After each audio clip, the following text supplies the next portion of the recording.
চলো রমা কাকিমাদের বাড়িতে গিয়ে আমরা টিভি দেখবো। হ্যাঁ রমার মা, ও রমার মা। হ্যাঁ বলো, আমাদের টিভিটা না দুদিন হলো খারাপ হয়ে গেছে, আর ও খুব কার্টুন দেখবে বলছে, একটু দেখতে দাও না। টিভি দেখবে? ঠিক আছে এসো,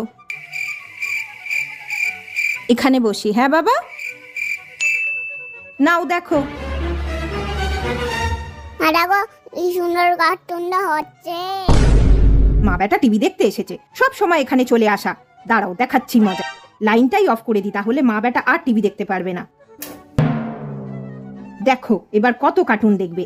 কারেন্ট চলে গেল তো, তোমরা আর কি করে টিভি দেখবে? এ বাবা, কারেন্টটা চলে গেল। যাও তাহলে বাড়ি চলে যাও। কারেন্ট তো চলেই গেল, আর কি করে টিভি দেখবো আমরা? চলো আমরা বাড়ি চলে যাই এবার। মিক্সিটা চলছে, তার মানে কারেন্টটা ছিল, ইচ্ছা করে বন্ধ করে দিল, বুঝলি তো বাবান। চলো আমাদের যখন টিভি ঠিক হবে আমরা তখন দেখবো। হ্যাঁ।